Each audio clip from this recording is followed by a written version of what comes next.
We won. We won. Oh my God. We won. We won a game. We won. There goes my chair. Okay. Ow. All right, but we won. We won 181 days. No. You heard me right. 181 days since Hull City has won a game. I know. I can't even comprehend it. Mallik Wilks, 91st game winner. My boy, I said he's my favorite player. I said we had to sign him, and he came through, and we beat Middlesborough. Oh my gosh. All right, guys. I have to get my chair before we do anything. Just kidding, because we won. I can throw my chair. We won. Middlesborough. How does it feel?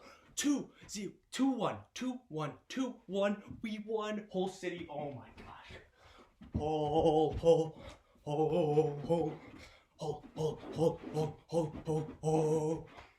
All right.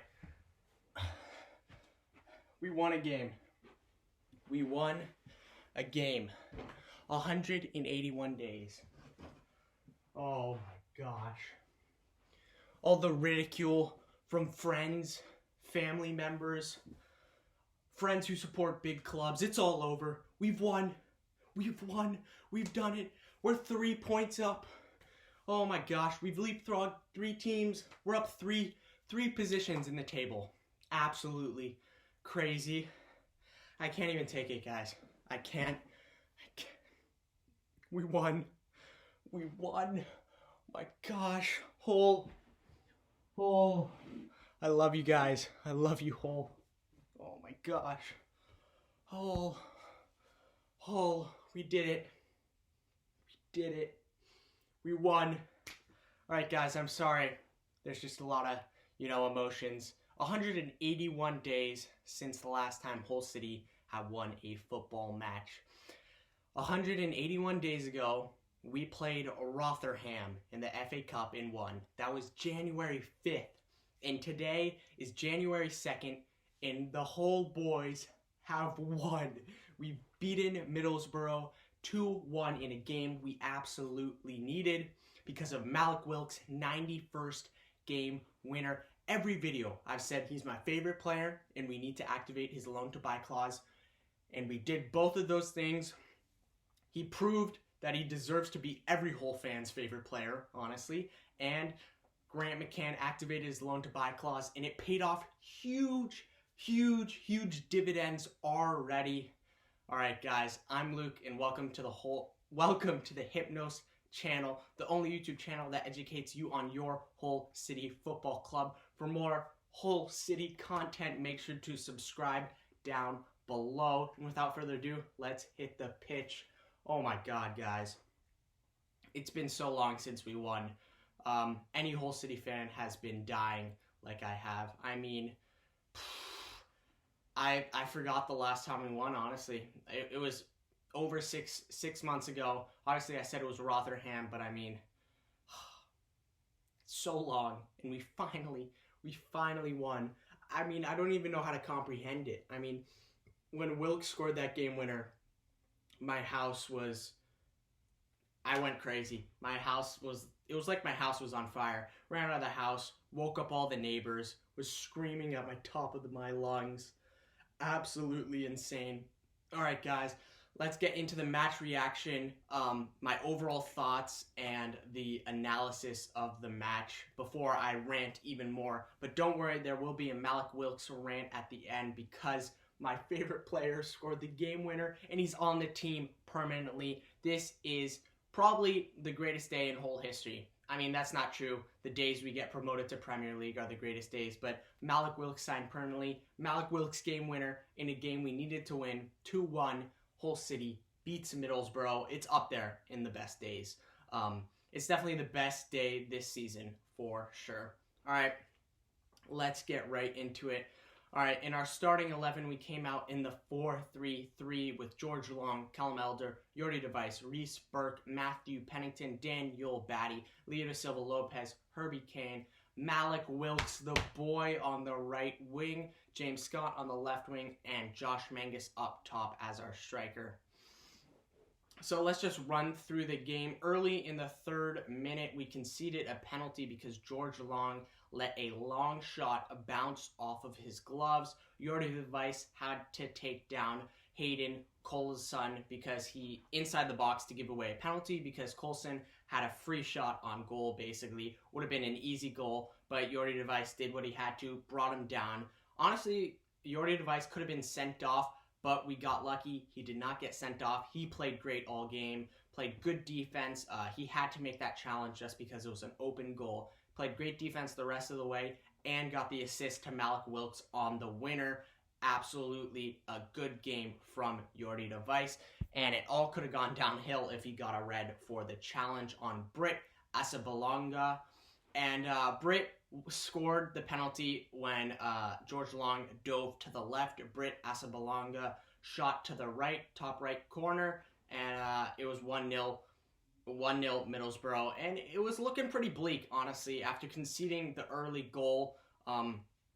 Things weren't looking good, but it was only 1-0 down. And after that early goal, we came out fighting. I definitely think the goal energized us, and for the next 5 minutes, we were absolutely great, controlling the ball. Mallik Wilks made several great runs down the right line and won a great great free kick in great position, center, slightly to the right, great free kick position for Herbie Kane, and I mean, it just set it up perfectly. Mallik Wilks won the free kick opportunity, and Herbie Kane was just standing over the free kick.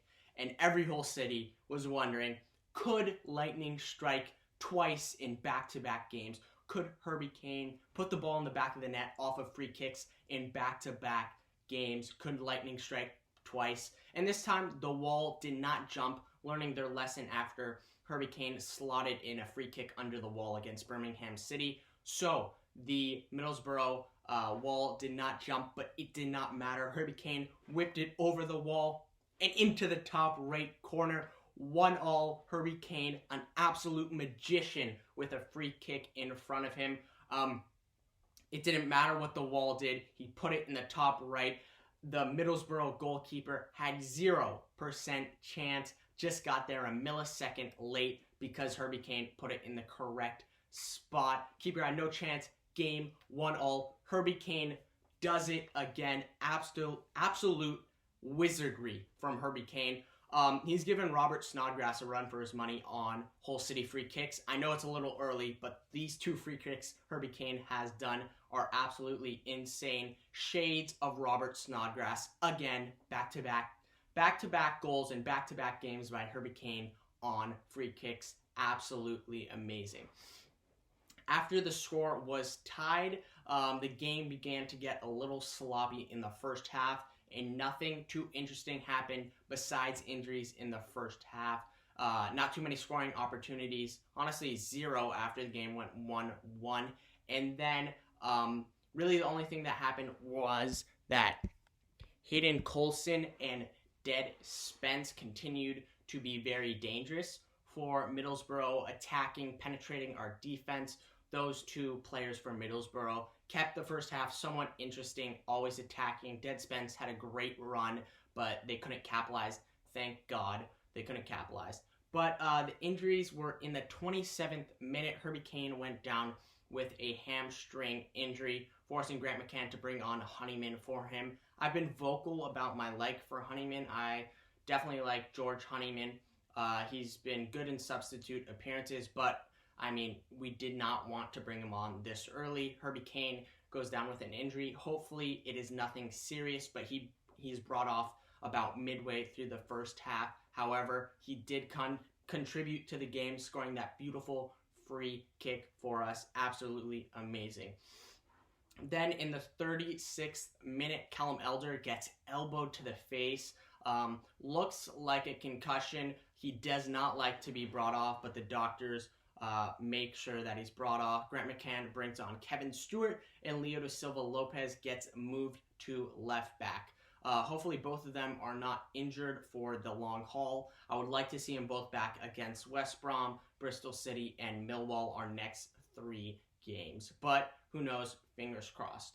Then in the second half, Middlesbrough continued to control the game more and more. having much more possession in the second half than they did in the first half. They were just controlling the game. Nothing good for Hull. We didn't get any good opportunities in the second half until the 91st minute, but I'll get into that a little bit later. I definitely think the fact that Leo da Silva Lopez was moved to left back and out of the midfield, and Herbie Kane was brought off, allowed Middlesborough to really dominate the midfield and control the game, which was a real issue for us, but it also showed how valuable Leo da Silva Lopez and Herbie Kane are to the squad. And in these games, they've shown their value, but when they were taken off, it showed just how much they matter to the club. And then a little bit after that, Keane Lewis Potter comes on for James Scott at halftime, after James Scott has one of the worst first halves I've ever seen, and the game creeps into the later stages of the second half. John Terrell is brought on for Daniel Batty in the 80th minute, as well as Tom Eaves for Josh Mangus. Josh Mangus did not play well at all. Not any scoring chances, not too much his fault, but he just didn't really contribute to the game, couldn't really get in the rhythm of the game, and didn't have any real scoring opportunities. Daniel Batty played fine, but when John Terrell came on, he definitely played a lot better than Daniel Batty. I will say I have been ragging on Tom Eaves ever since I started this channel, but he did come in and play better than Josh Mangus did. Granted, it was just 10 minutes, but he opened that door for the striker discussion to be had again. I'm really interested to see who Grant McCann goes with, Josh Mangus or Tom Eaves, in our battle against West Brom on Sunday. So John Terrell and Tom Eaves comes on, and right away, John Terrell begins controlling the midfield for us. Tom Eaves wins several headers, and they kind of change the tide of the game a little bit. Middlesbrough still in control, but not as much. John Terrell's in the midfield now. Tom Eaves is winning headers, but we still don't have any quality chances, and time is running out. I mean, every Hull City fan and every Hull City player, everyone in the administration knows this is a must-win game. I talked about it in my match preview, which I'll put up at the end of this video. But the fact of the matter is we needed 3 points against Middlesbrough. They're a team we can beat, definitely.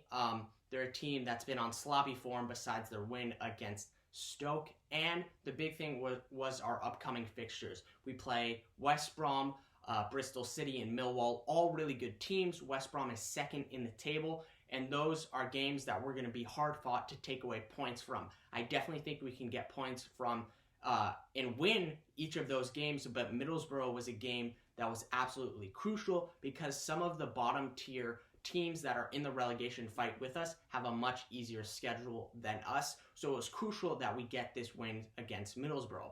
So a 1-1 draw just wasn't going to do it. And then, in the 91st minute, everything changes. Matthew Pennington gets a ball on the left side of the pitch, passes it back to Kevin Stewart, who is near the midfield line. Kevin Stewart whips a good ball into the scrum out just inside the penalty box near the center. Keane Lewis Potter goes up to fight with it. Keane Lewis Potter and a Middlesbrough defender both combined kind of flick a ball back behind them, and somehow the ball flicked back ends up to Jordi de Wijs. You can see the play developing.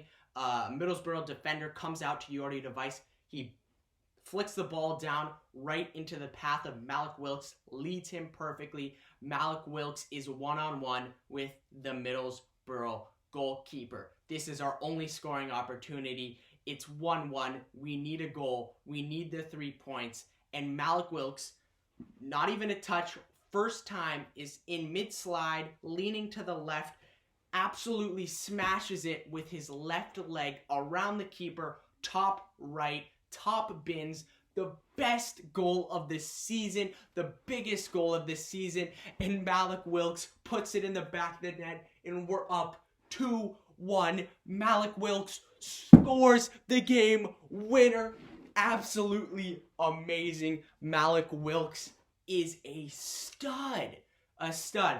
I was watching the game, and like I said, I ran around my house absolutely going crazy. Mallik Wilks, screaming Mallik Wilks at the top of my lungs. I mean, Mallik Wilks puts the game winner in the back of the net. And I mean, it's been a long time coming.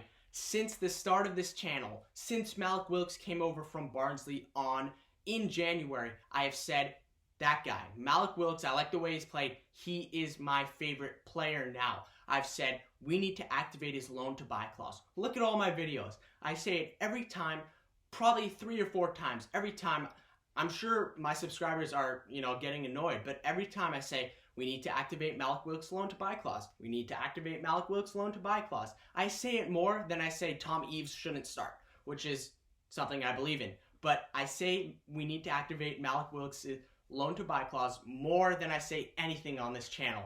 And we did. I wake up, it's 6 a.m. because I got to get up for this game, and I see we activate Mallik Wilks' loan to buy clause, and he's in the starting 11, and I'm going bananas in my bedroom. And then we get to the game, and he scores the game winner. On the day that he gets signed permanently for Hull for 2 years with a club option for a 3rd year, he scores, proving his worth, proving Barnsley wrong, proving Leeds United wrong for letting him go, and proving Grant McCann right for believing in him. I said it so many times in my videos, and I honestly think Hull City listened to me. I think Grant McCann is a big believer in Mallik Wilks, but Hull City listened to me, and they were like, you know what, we need to activate Mallik Wilks' loan to buy clause, and it paid off with Mallik Wilks scoring the biggest goal in our season. The biggest goal in our season. I cannot stress that enough. We needed the 3 points, and Mallik Wilks gave it to us. Mallik Wilks was too big, too strong, and he put the ball in the back of the net. Jordi Device goes off, sprinting, screaming, goes to hug Grant McCann. Everyone's running to mob Mallik Wilks, and he calmly does his flex the biceps celebration to the crowd, to the camera. An absolute animal, an absolute beast, the best player on the team. Mallik Wilks is every Hull City fan's favorite player, but he's been my favorite player from day one. An absolute beaut. In the post-game conferences, everyone said it was a crucial 3 points, but the fact of the matter is we deserved the 3 points. Middlesborough may have played great. They may have played better than us. They did play better than us, but Mallik Wilks got us the 3 points. Did we deserve it? Who knows? But the fact of the matter is we got 3 points, and we are 19th in the table. We're 2 positions clear of the relegation zone, and we've got West Brom on Sunday. But right now, we can all just bask in the glory that Mallik Wilks has given us as die-hard Hull City fans. He may be our Messiah, may be our savior, I don't know, but Mallik Wilks right now is our savior, and he just scored the biggest goal in all season for Hull City, the biggest goal in a long time for us. He's an absolute beast. I love Mallik Wilks. I'm so happy he's in the team for the next 2 years, possibly 3. He is our right wing for the future. Mallik Wilks, I love you, you animal. Hull City win 2-1 against Middlesbrough. I can't believe it. I'm in a total state of euphoria. I love Hull City till I die. Mallik Wilks, you absolute animal. All right, boys, peace.